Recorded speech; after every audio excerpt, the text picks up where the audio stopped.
everybody. Thank you for being here. Thank you. My name is George Strezov, and I'm a film and video game composer. I was asked to be a moderator on this talk. I have to be upfront with you. This is my first time being a moderator, quite possibly the last one. But yeah, so bear with me. And I have some really interesting people here with me from the video game music industry. And yeah, we want to keep this conversation as open as possible and just discuss music and various things about music within video games. So first, to both of you, welcome to Sofia and Bulgaria. And I would like you to introduce yourselves in front of the audience. Hello, I'm Elitsa Alexandrova. I'm composer and sound designer at Ubisoft Sofia since 2007. I'm mostly known as a composer for Assassin's Creed franchise, the OST of Assassin's Creed Rogue and Assassin's Creed Origins, The Curse of the Pharaohs. And I'm also sound designer. So that's it. Hi everyone, I'm James Marshall. I'm from Sony Interactive Entertainment Europe. I'm a senior music supervisor there. I've handled both licensing and handling of composers for a range of games, including Sackboy Big Adventure, worked with the team that did Returnal. We're based in Europe, but we work very closely with our US team as well. And that's across both in-game composition and licensing, as well as marketing and advertisements for PlayStation as well. Hello, I'm Irma de Wind. I'm a music supervisor for film and TV, and I also work for Frontier Developments. As a music supervisor, we work on Planet Zoo, Warhammer, F1 Manager, and we also do the trailers. Yeah. So before I get to my first question, I would like to ask the audience, how many of you, can you raise your hands, the ones from you who are gamers and play video games? Okay, that's pretty cool. All right. And how many of you are musicians or composers? Okay, 1, 2. All right, cool. So, so then let's start with, obviously, gaming and music and sound effects as well. That's a very immersive experience. So what is music for you within a video game? What is it as an art form? What do you think of it? So yeah, let's start. Yeah, okay. Please. So music has a crucial role in storytelling in video games, and I think that we know that a lot of composers, great composers who did soundtracks for movies, they also create soundtracks for video games, and we have a possibility to use big orchestras in big studios. So this is very similar. The music in games is very similar than the music in movies, but for me it's more difficult to be game composer, because in the game the player is not a static observer. You are in the action, and music should depend on the action, and because the gameplay is not static.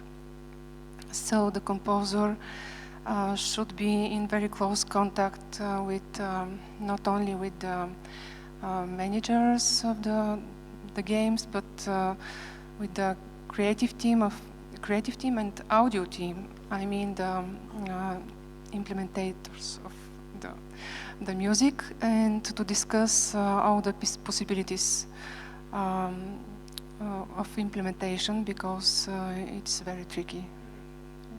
It's not important only to have beautiful music. Yeah. And for those of you who don't know, there are like engines that do this. Like you're using Wise. Wise or Fmod. Some companies have their own like custom engines as well that are probably quite limited. But for example, Wise allows you to actually do like adaptive music, so the music adapts to the gameplay. Yeah. Okay. So. Yep, I would agree. I think games are probably one of the few musical art forms where interactivity is something that's almost unique. The only other place I can think of is installations, and they often have a very, very small audience. Games are basically, with every single game that we work on, there's some new way of interactivity that we can explore, and that doesn't just apply to composed music. Obviously, composing for interactive media is a whole different kettle of fish, to coin a phrase. You have to kind of know, and it's a different way of writing. But on the licensed front, even then, the ability to be interactive with licensed music is something that I think only games really offer, especially to such a wide audience. And so for me, that's the thing that I love about music for games. It's so, basically you learn almost every day something new. I don't know if I have anything to add to that. Sorry. Okay. And do you think, I'm just slightly going off topic, I have a very interesting question for both of you. But before that, since we touched on the topic of like adaptive music, I personally had the experience of working with a company that kind of works in a more old school way. So we use like linear music, as if you're playing like StarCraft or like old games. So you have an event, and then the music plays from the beginning till the end linearly, as if you're listening to like a soundtrack. And I started observing, because I also play games, I started observing something, and I'm really curious to hear your thoughts about it. Do you think that maybe adaptive music, in a way, I mean, it's great for the immersion, for the actual gameplay, but do you think that possibly it removes of the perception of the music itself as an art form? Because when you have like linear music, you have like intro, climax, outro, so you have like a song structure, and every time the song structure is the same. But with adaptive music, that can change. Obviously, it depends whether it's vertical or horizontal adaptive music. But again, every time it will be kind of different. So when the player starts listening to the soundtrack, it's not that, you know, how to say this, the gamer doesn't, you know, remember the music in that way. So what do you think? What are your thoughts about this? Maybe start with Irma. Yeah. I think the linear music, you can play the music just as a soundtrack on its own, and the music in game is not meant to be, it's like part of the game. Like the art form is the game, and the music is within that art form. And I think if the music doesn't stand out that much, that's when it's like really good, because it's like part of the experience. You don't want to be like fatigued or whatever. So if it's just linear, it might get really fatiguing.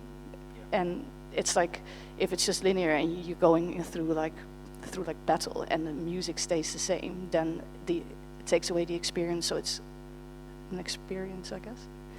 I would come at it from a different angle, which is, for me, interactive music doesn't just have to be it triggering different parts of the music in a different order. A good example of interactivity that we did in Returnal was that it was interactive in that we placed a specific stem of the music positionally at the top of a tower, so that as the player ascended the tower, that particular organ track started getting louder and louder until you reached the top and then realized that was the boss. And for me, that kind of interactivity doesn't dilute, you know, that track is almost exactly the same on the released soundtrack cue, but the way that we've implemented it in game, and additionally all the way through that level, that particular melody was always placed on the door that the player had to go through. So it would guide the player through. And it never meant that you were getting anything out of order. If anything, it was very familiar as you went through. It would always kind of trigger as you entered a room. And then the other thing that I'd come at is, in some respects, because with the other project I worked on, which was Sackboy, we took licensed music and made it interactive. So we kind of did what you're hinting at, but in reverse, where everyone knew what this song sounds like, and then we made it interactive. And we did have people going, oh, this sounds totally different to, or this sounds different to the version I know. And that was because it was triggering stuff based on what the player was doing from a familiar song. So yeah, it's a different way around it. And I think ultimately it's, people take it as a big cohesive experience, and usually from that you'll still get the emotion and the kind of musical intent, I think, of what was there. And Elitsa, from your standpoint, because you have your music performed live in a concert hall, so like as music as a purest art form only. So is it different when you have to write adaptive music? I suppose you have to write it in chunks or like in segments? Both. Yes. Okay, and how does this translate afterwards for a concert listening experience? So when I compose the music inside the computer directly. So when somebody asks me to send, for example, Ubisoft, to send them music sheets, so I do this. I combine this for the orchestral performance. So it's not the same in game, because we have a lot of states in game. I mean, when you are, for example, in some mission, and this mission have progress. So first, in the layered approach, first we need to implement some kind of instruments, and then after, when the level is up, we add rhythm or something to express the tension. So it's opposite. I mean. And can I ask you what your process is? Do you think of it? Do you sketch out the whole track and then say, okay, this will be the first segment, this will be, or do you compose it segment per segment? To be in-house composer is a privilege for me, because I could do some music and implement in the game and to test. So the process is more quick.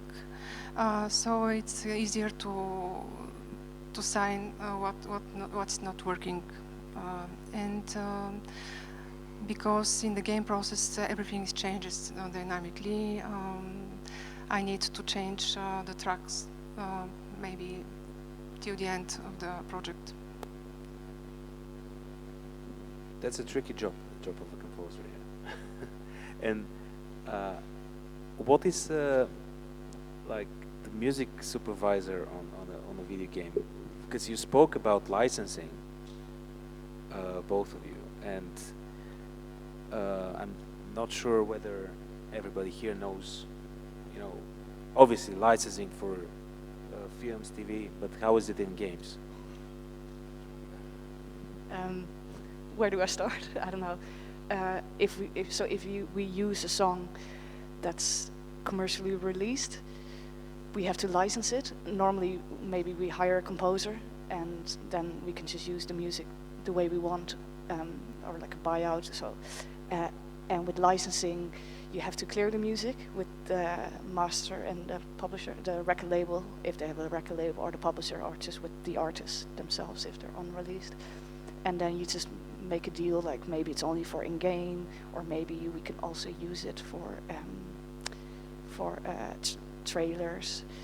But we tend to avoid that because of our games are the games at Frontier are more like management games. So the music is like, for example, Planet Zoo, like that you can play speakers in the park, like what you said, like diegetic music. And so you go you go through like the park and you just hear the music, and then we've got loads of like YouTubers or like just online people showing off their park, what they built, and then if it's licensed music, then they will get like a copyright claim, and then they will be annoyed because they're making money off their videos, so then they would have to turn off the music.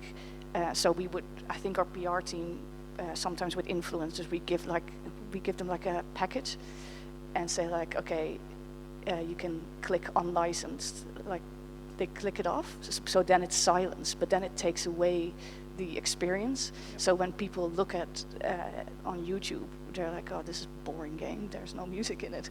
So then sometimes what we do, if there's like for example, F1 Manager, we do have the main theme, but then we also have a composer making something instead of the main theme, like the Brian Tyler one. So then when the influencers or the YouTubers click, like turn the licensed music off, there's at least something playing there.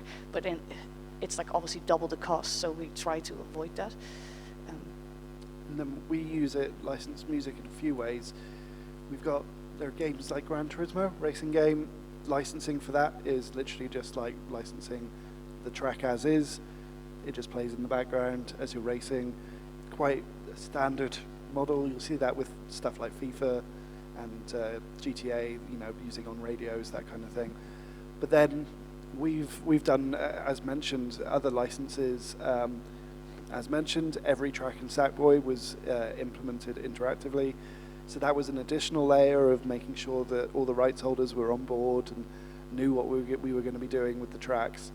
It also came with a little bit more in terms of deliverables. We needed things like stems. We needed reference master mix. We needed all these kind of things. And then we have stuff like Returnal, which only had one licensed track used in a key point in the story, but then we also licensed the publishing so that we could weave the melody of the song into the composition of the score, and that meant that we were able to build up to this big moment where you hear the song as it, everyone knows it, and those are just 3 examples. That as mentioned, every new project that comes along, there's some new thing that we can do with a licensed track. But as Irma mentions, when it comes to streaming, obviously that's a different story, and something that we're starting to consider in terms of changing things or swapping things out to allow for streamers to continue on without a takedown. So yeah, we had prior to this. Prior to this meeting, we had this really nice like Google meeting online, and we spoke about various things, and one of the things was this, like licensing, and I told that story, and I think I will also share it with you as well, without mentioning any names. But one of the soundtracks that I worked on, I had the right to release it, like myself. Not personally, I use a company that releases the soundtrack, and specifically on many levels, from the publisher, from the developer, from me, we all said, okay, we need content ID disabled. And the manager of the company that represents me said, yeah, okay, that's fine. But somewhere down the line, probably the person that made all the input of the tracks for the digital platforms forgot to click the tick on Content ID. So when that got into like Apple Music, Spotify Music, all streamers, and I'm talking about like thousands of people streaming the game, had their video muted and had a copyright claim for this. And that's in a way that's a huge problem, because the publisher depends on the streamers because they are like influencers, so they kind of promote the game.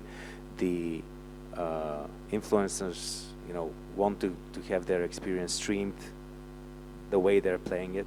So that's a kind of a tricky subject, I would say. So how do you handle this normally? We've always said it's something that we've only really recently started looking at, and you can see other developers will do, the worst case scenario is it just mutes the track and there's nothing there. And as you say, you don't want, it's bad enough in a game like a racing game where really the music can be muted and it's not really going to change the experience. But if you've got a really key emotional scene that's tied to a licensed track, not only is it really bad if you mute it and then that scene loses all of that emotion, but it's also really tricky to find a replacement that allows for streaming, and that might be where we look at getting a queue composed, which we own, and therefore it doesn't affect streaming. There are solutions out there in terms of certain labels or publishers might be able to agree to whitelist a track for specific reasons. But how do you whitelist? Because I know that whitelisting can be targeted to specific channels. Yeah. You need to manually input, but this means... Interestingly, Epic had a good solution, it seems, for some of the Fortnite concerts that they did, where I think you had to be a Epic creator, you signed up to their program, and then through some magic on their end, you were allowed to stream like these big Ariana Grande, Travis Scott experiences for 1 week. That was it. You had 1 week to do it, and then anything after that, you might get claimed. So there are kind of DIY solutions out there, and there are things, but I don't think there's been a magic bullet that solves everything at this point.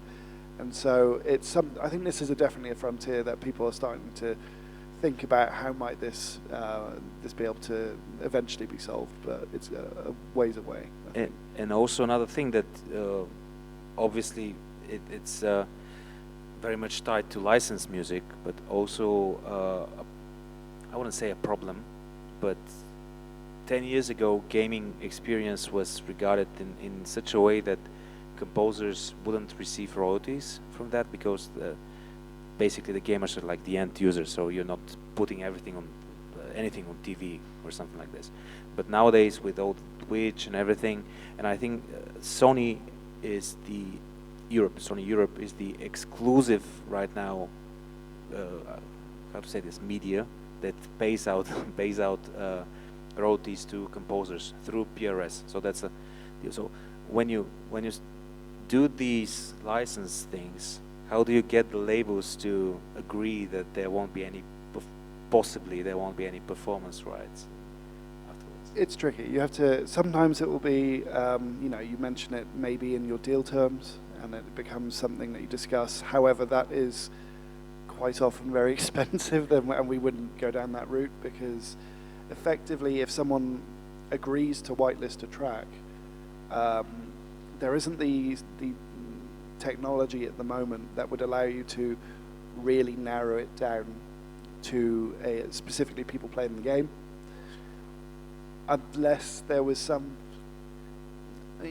large amount of man hours of collating whatever YouTube and Twitch channels of who are playing the game and manually whitelisting each, knowing that they're doing that. So it's a discussion still to be had. I think there is something to be had between labels and platform holders like Twitch.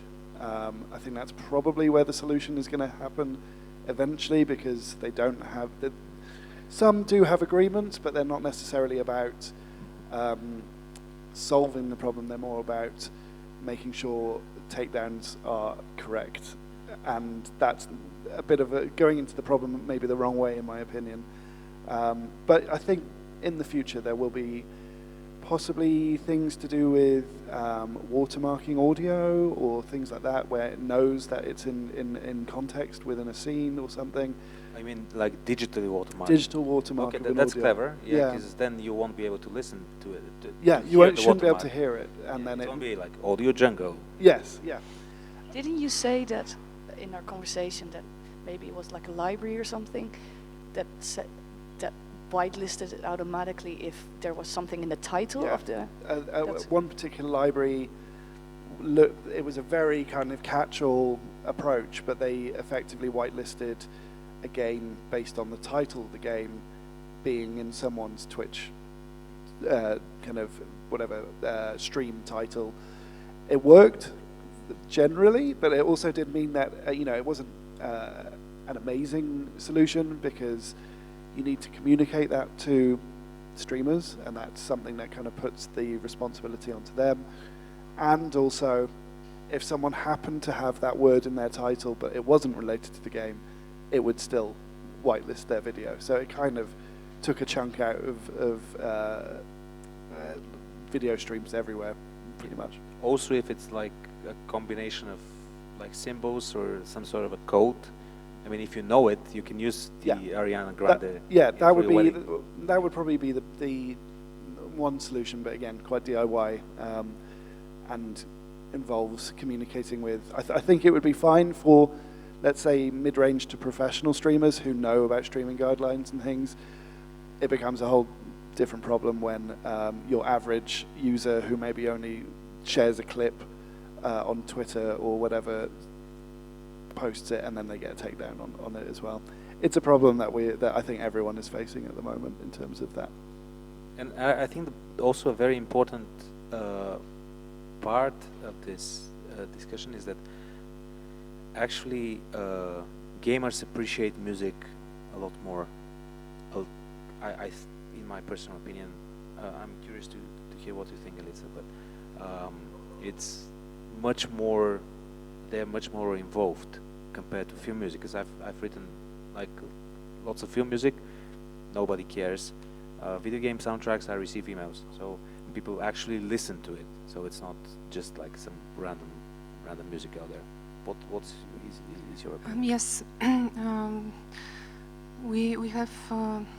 I remember that we have one DJ Stormzy included in the game Watch Dogs Legions, and it was very interesting because it's very popular DJ.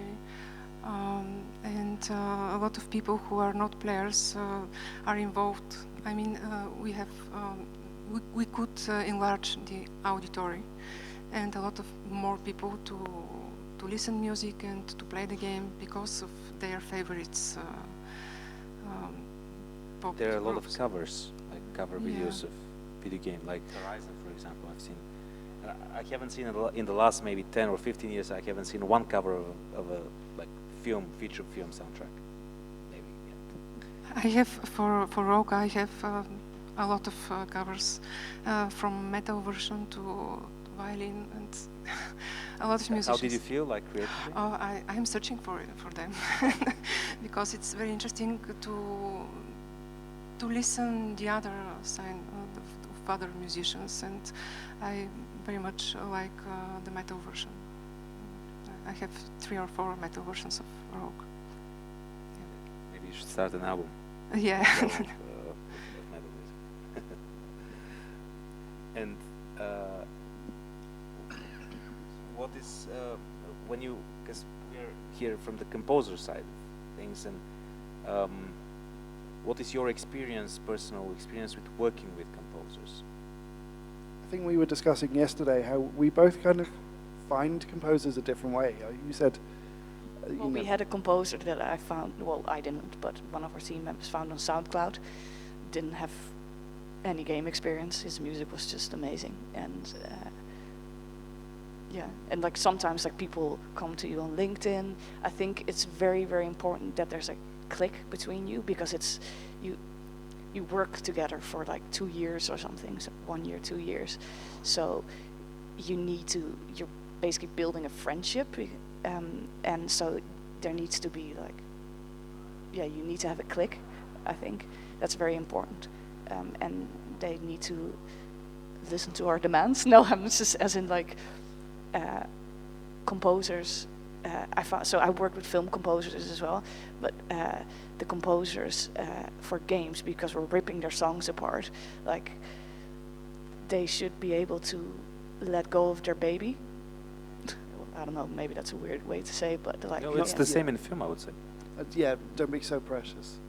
Know that, with not only are we going to tear apart the song to put it in interactively, but we might also... It might not sound great when it's kind of composed and finished, because we've basically asked you to put so much in it so that we can tear it apart. that it can sound a bit overcomposed at times. We often get people, we'll give them a 4-minute brief, and then a minute in they go to this, lovely ambient bridge, but we're like, that's about 2 stems. We're not going to be able to do a lot with that. Can you put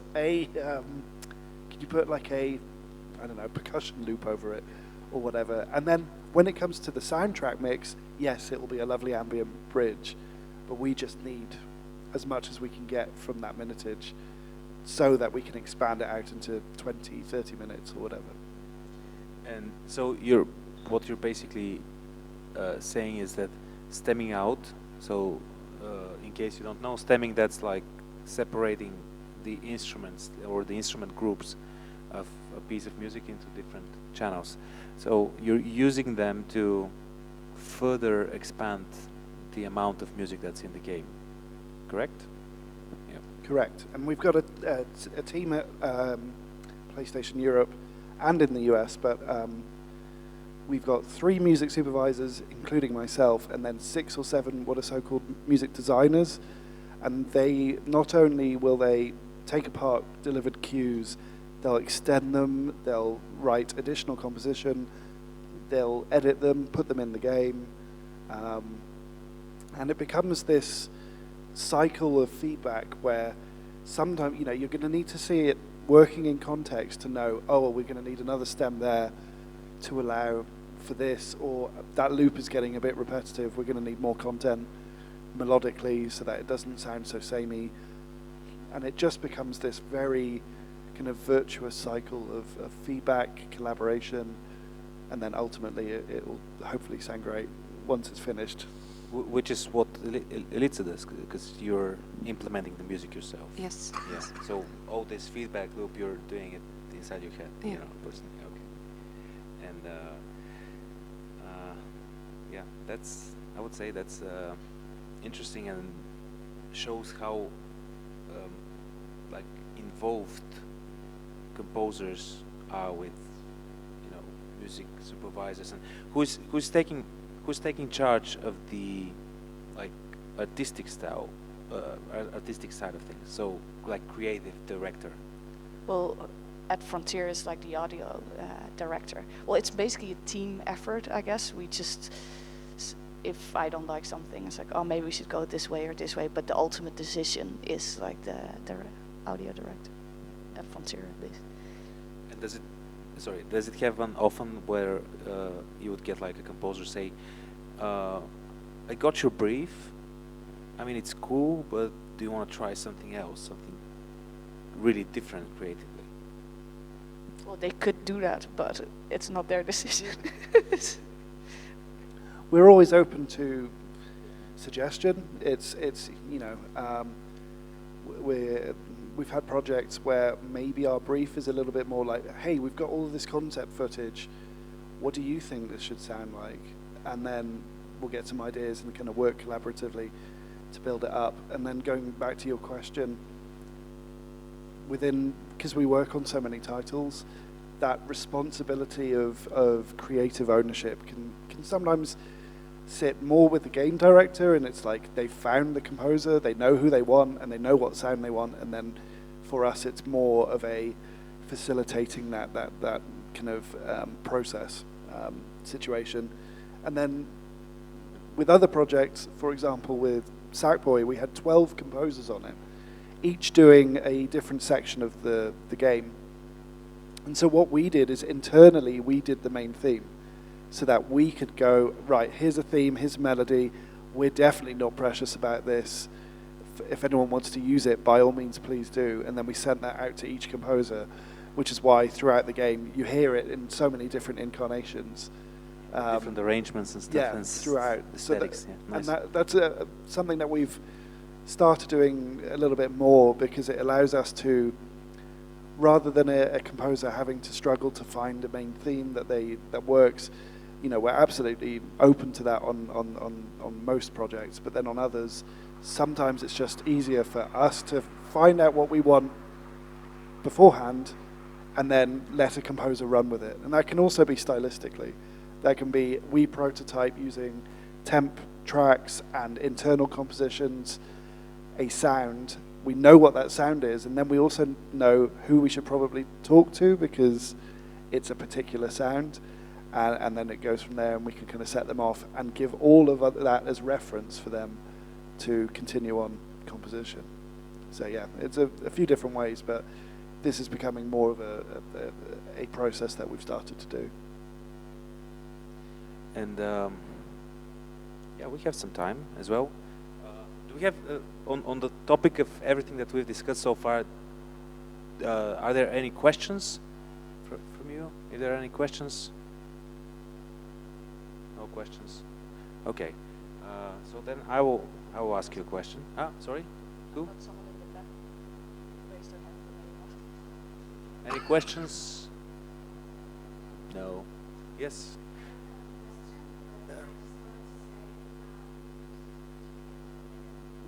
Hi, my name is Vanya. I'm a singer, songwriter, violinist, and also composer.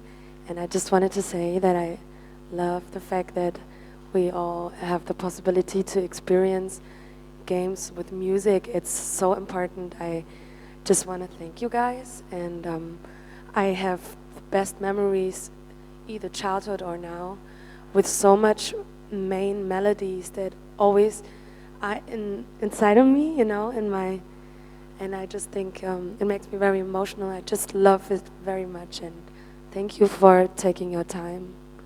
And yeah, I don't have a question. I have a question, but something I would like to ask. Okay. And do you think that it is important, because you mentioned all this, again, immersion, that, and Irma, you said that you found somebody on SoundCloud who didn't have an experience in gaming or in gaming music. But I wasn't at the company back then, so I've been told that was okay. Okay, yeah. Gotcha. All right. But do you think that composers should be gamers? I mean, even if they haven't composed music for like video games, do you think that they should know what gaming is about? Not necessarily, but I guess they should have maybe the basic knowledge of like how interactive music works, and like sometimes an artist is different than a composer. So the composer knows like, okay, the first 10 seconds, the intro should be able to loop.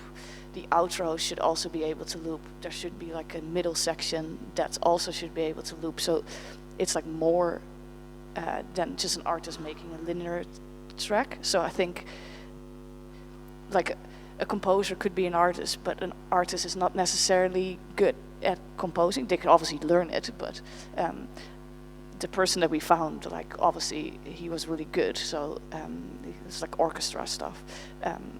I don't know if they trained him a bit or something, but.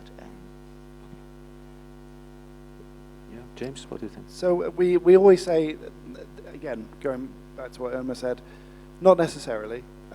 It helps. It helps more in being able to communicate the brief, and you know, one of the things I've said recently in briefs is for composers to maybe think about composing for games less as to picture and more as like a classical suite. Like this, the tone for this track is going to be moody combat with whatever, and then it's more of like just come up with various things as you're doing that. Sometimes we even give, you know, direction of, you know, change it up every 50 seconds, because as you say with artists, the tendency can sometimes be that the certain sections of the track are actually a repetition of something earlier, and we don't need that in games, because we're going to need as much content as we can get, and a repetition maybe is just, it's kind of, you know, we've got that. It's something else, something new would be better. We've worked with loads of composers who had no games experience at all, and that was where our team came into it, where we just let them get on with the creative, you just write the music, and then we'll handle all of the technical, and as long as they're okay with it, you know, maybe expanding it and making it into more of a combat track or more of a, you know, remixing it with some of their other work that they've delivered across. We always say we go for what's creatively the best option, and whether or not they know what games are, that can be communicated. We can show them how the game works, and we can show them over the course of the project, because that's the other thing is sometimes they can be on a project for like multiple years, 2 to 5 years. 7. Wow. I know that Enon Zur on Starfield was on it for like 7 or 8 years, and that's more than enough time to kind of learn how it works. Thank you for the panel. As I don't have a lot of free time to game anymore, but when I do, I really appreciate what's been done with the music as a person who has been producing and composing for a big part of his career. For me, one of the, like a milestone in what gaming could do with music, not particularly maybe the genre, but the actual interaction between the action in the game and the music, was the first iteration of the new Doom game. Like what Andrew Hulshut, not Andrew Hulshut, sorry, he did the second soundtrack. What he did with like the action scenes and how interactivity works in really good tandem with what's happening on sonically, and even with I've kind of watched even the compression levels change within the within the gameplay, which was like really amazing and exciting. So it was the game was mixing itself while you were playing, which is kind of crazy if you think about it. I don't know if I'm imagining it, but that's what I heard. And what are your best examples in like where is this going to go in terms of game development and interactivity between the action and what's happening on the sound-wise, and not only the music but also the sound effects and what's going on in the background? I think you're going to see stuff get more granular. We did, and this is something where there's going to need to be a plan in terms of the amount of man hours it's going to take to do. A good example that we did we did the downloadable content for Returnal. And I don't know why we decided to do this. It was a lot of work, but we composed all of the music in every key, so that as you kept going up the tower, it would continually, like as a shepherd tone, keep going up the keys, a semitone each level. Yeah, and for registering it, it's insane as well. And I think that's where what I would like to see is when people start to come up with a game idea, that the music team is brought in then. Because I do think that a lot of games, they come up with the idea, they prototype the gameplay, and then music is brought on too late to have a chance to develop systems that are really interactive and unique and cool. Often, they'll come in and be like, okay, well, we know this game has a combat state, a stealth state, or whatever, and all we're really doing is kind of trying to plug in there, and it's not as interactive and granular as it could be.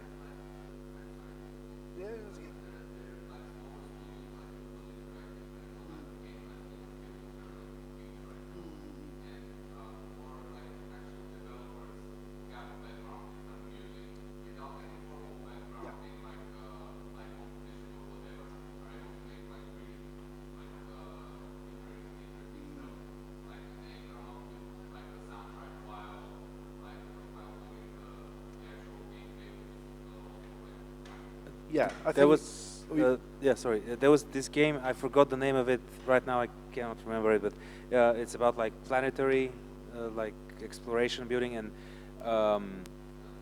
it was a bit older. So basically the whole soundtrack is composed like in the same tempo, same keys, and this is kind of the same principle that the Total War series kind of work. The Total War soundtracks, they're composed with the same tempo, and everything is stemmed out, so everything is recorded separately.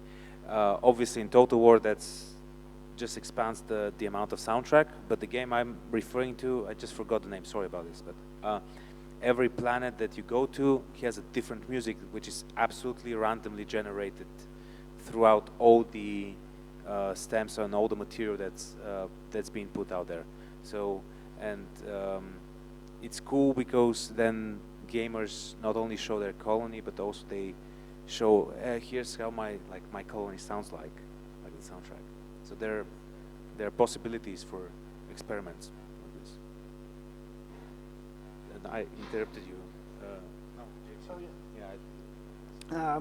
I think I was going to agree. On the indie side of things, there are some really interesting teams, like the team that did Inscription. The music was, basically it was like 3 people, and then the composer was a friend of the main guy, Daniel, and it was the perfect soundtrack for that. And it wasn't particularly interactive. It wasn't particularly deep implementation, but just the sound of it sticks with you for such a maximum impact for what must have been it was an indie level project. And I think that AAA could learn something from that, where, as you say, the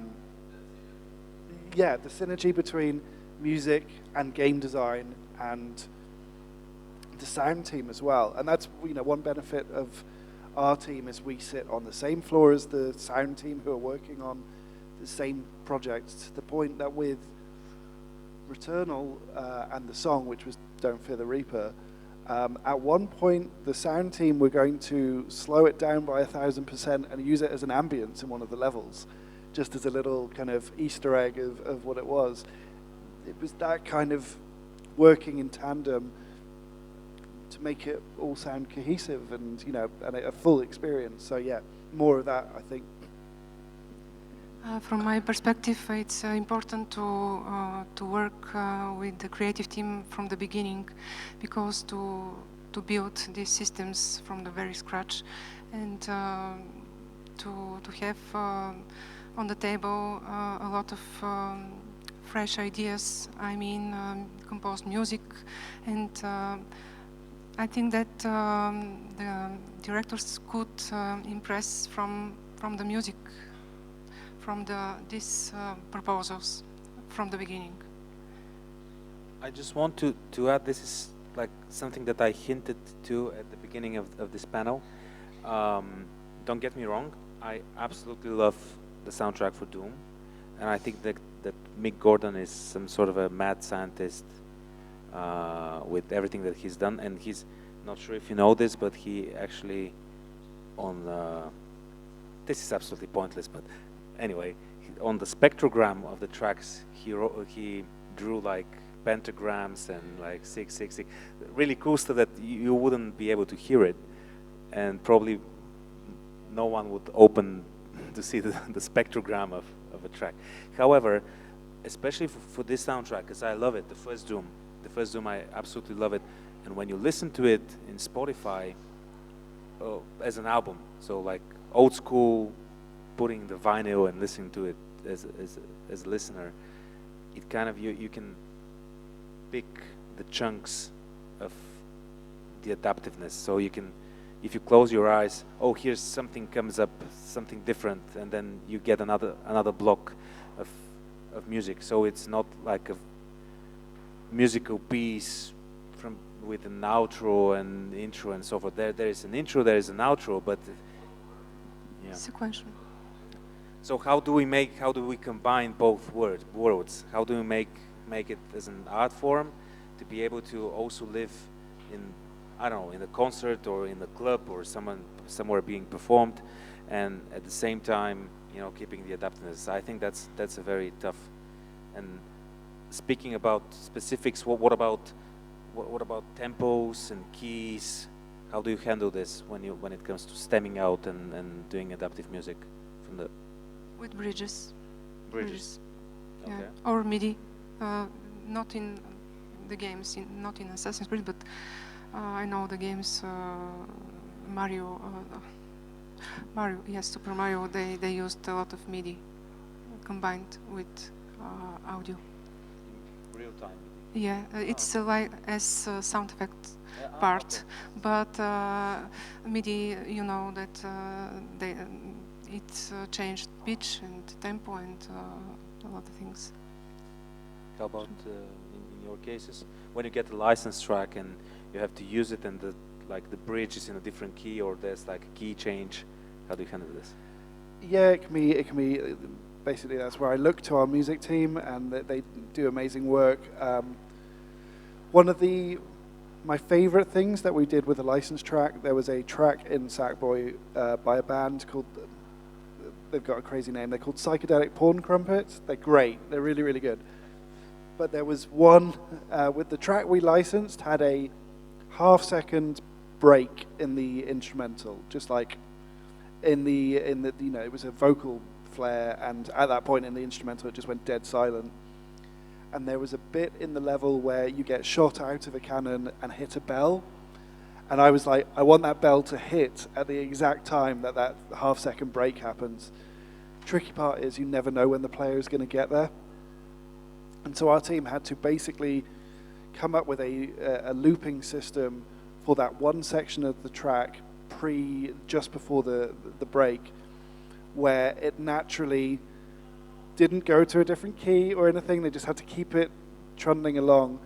And then, but this is where it goes back to speak with the game designers. We then asked the game designers that the cannon that you get fired out of is tied back to the music system, so it will wait for it. Once you're in it, it will wait anywhere between a quarter of a second and half a second for it to hit the right moment, and then it fires off, and it will always hit on time. For moving from different keys, something I think will get easier in the future, because you might have, I don't want to mention the word, but AI might be able to help with that. Sure. Or a composer that composed everything in. Yeah, or you compose a transition in every key, and then and every tempo, and then that's mad. But then I think there are teams out there that have started looking at this. Harmonix did a game called Fuser, which was all a DJ game, and that was all about time stretching and pitch shifting, and it did it all on the fly. And I think there's something there that will help moving between different licensed tracks, or from a licensed track into score, or even between different bits of score. So yeah, I think there are solutions out there. Irma, what do you think? Yeah, we just asked the composer, like, can you write exact same thing in a different key? Or we had like some fragments and said like, make 10 of the same fragments in different keys, or different tempo, slow it down by this. We just asked the composer. What about if you're using like a license track of Deep Purple? Well, that's why we don't use license. Okay. Okay. All right. Cool. Any questions? Yes. Second. Thank you. I'm Flora from Dreamworld Records. I know we were speaking a lot about composing for gaming, but when it comes to licensing, I know that for films, for instance, you work with music supervisor that chooses some music, sends it to the team, they choose it for the film. Is that how it works for gaming as well? Pretty much. We'll, as our team will work with the game director or the audio director, put a playlist together of potential tracks that might work. It's slightly different to film, where if there is an interactive component, it might be that is something specifically that we need. If we need the track to work interactively and it doesn't have stems, that can be a problem. Then we present like a very quick overview of what we tend to do. For a game like Gran Turismo, where there's loads of tracks in the game, it ends up with about 28 from our team and then another 30 or so from the US. At the start of that process, we compile about 700 to 1,000 tracks, narrow them down to about 250 or a couple of hundred. At that point, it goes to the game director to have a listen through, and then it just at every stage it gets smaller and smaller until we've probably got around about double, if not triple, the amount that we need, because then it's up to whether or not we can get them on budget or approved. And then eventually you're left with the 20 to 30 that we need. For a game like Sackboy, where it was all interactive, it was way more in depth and involved a lot of temping a track to the level, which at that point doesn't look anything like the level. It's all grey and simple, and you don't have the vibe of what it's going to be. But we did need to ask labels for stems, if possible, just to see if it would work within our system. And that very often at that stage, we kind of, we knew then if certain tracks weren't going to work because they didn't have stems. So yeah, it's all very collaborative. We will go out to labels, publishers, sync reps with a brief and that's how we ended up with 700 to 1,000 tracks, is because we'd gone out and said, we're looking for rock, electronica, whatever, and then we were sent a load of playlists back that we then kind of went through. And that's kind of where it kind of helps. I think if those, sync reps, agents, labels, publishers, if we're able to say what the game is that we're working on, if they are familiar with Gran Turismo or whatever else, that becomes really useful because they kind of already know the style and will often have something there. Another classic example would be Wipeout, which is all kind of EDM, techno, all that kind of stuff. All you have to do to someone is say Wipeout, and they should be able to send you a playlist of stuff that would be appropriate. So yeah, it depends on the game. Unfortunately, we're very often not allowed to say what the game is, so it can be a bit hard to talk around. But then, hopefully later in the process, once things have gone underway, we can share a little bit more in terms of what we're after, and then that helps narrow down exactly what kind of songs we're after. Okay, thank you. I do have a second question that comes from that. I've heard a lot of songs that have been changed in terms of lyrics, sounds. I think it was Swing by Sophie Tucker, but it basically was some kind of mumbling over, like the lyrics didn't make any sense. Is that made on purpose? And sometimes I've seen it in Sims as well. Like, oh yeah. Yeah. So yeah, the Sims did quite a fun thing where they did license a load. They actually got the artists to re-record all of their the song. Okay, so it's by request. By request in Simlish or whatever it was, and I thought that was a really neat idea. It's quite a fun way of doing it. We do it as well. I wasn't at the company yet, but Planet Coaster.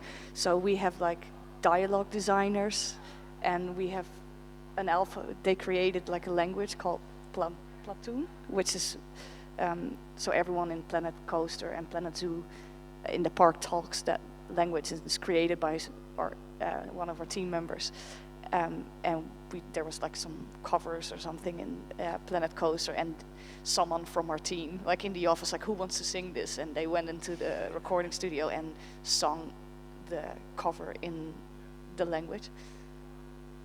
You had a question, right?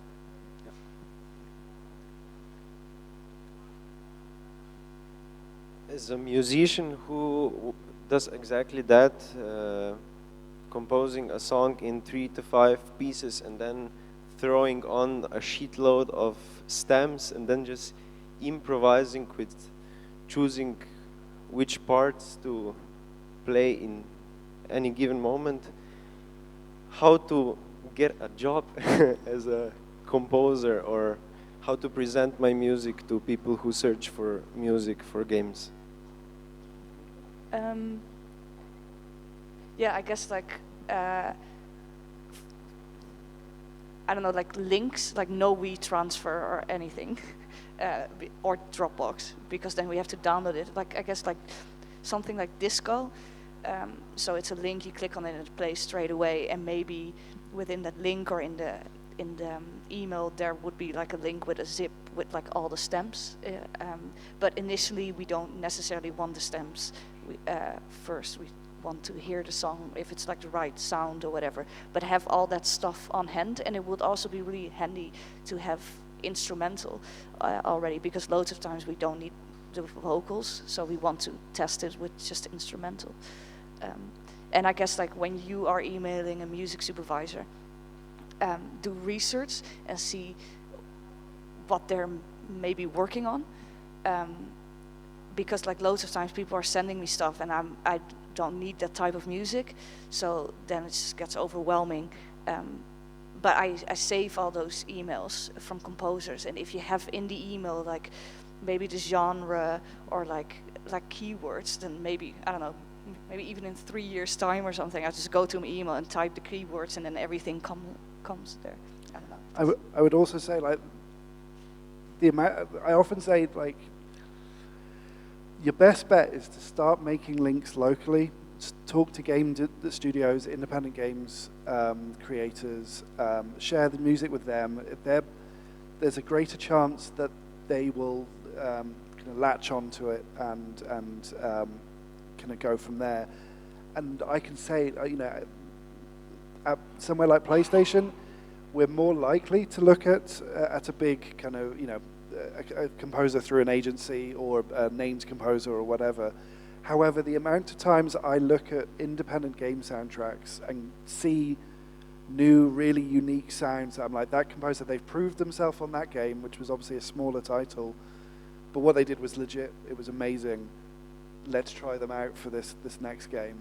That's probably, for me, the route with the greatest chance of success, I'd say. But are you talking about connecting or just presenting the music? Because like, I think if you want to have your or want to work as a composer on a game, like I don't know if you have that here, but in London you have like audio drinks for games, and just connect with the people in the game industry. Like, I don't know, someone would recommend, someone from the game industry, my colleagues or someone else, like a sound designer, would say like, oh, I met someone who's like really good, and I listen to the music, because it's like a recommendation of a recommendation instead of just like a blank, like an email, and I have no idea who this person is.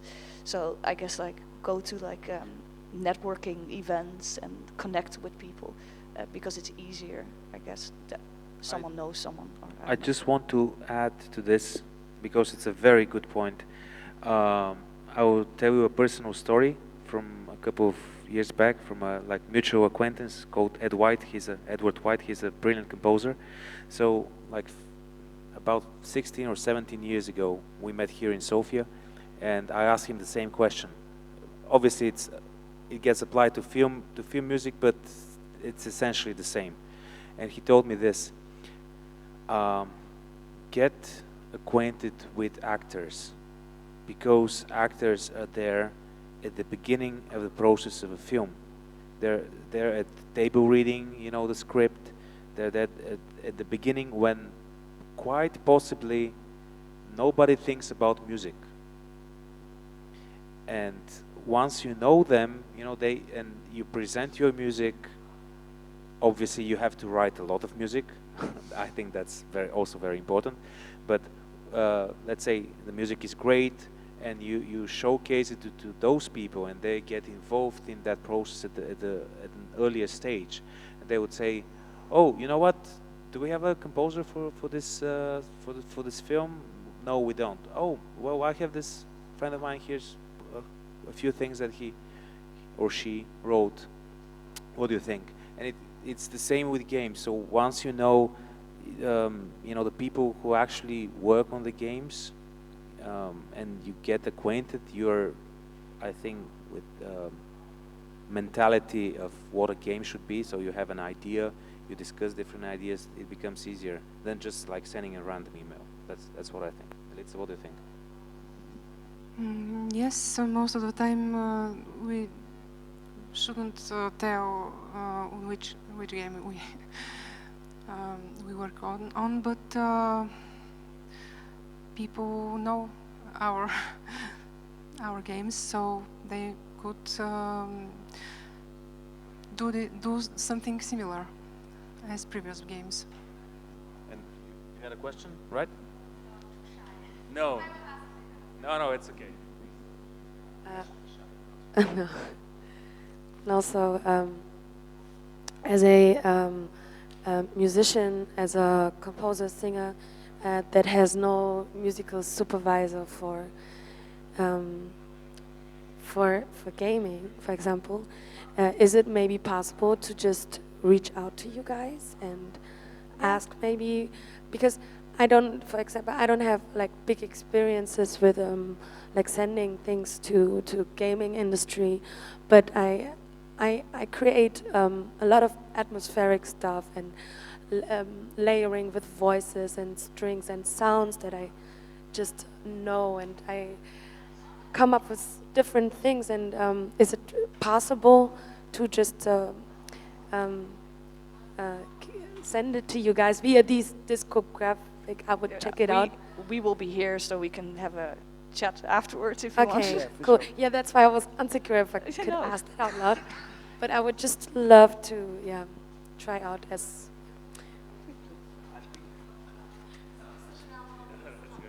I think another good example of this is all the people who are doing like covers. I know for a fact. Do you know Julie Elvin? Yeah, she's Yeah. at Horizon. Yeah. So she did the main voice on Horizon, but before that she did a lot of covers. So speaking from like a singer point of view, that's also, you know, because nowadays internet gives us a lot of, you know, options.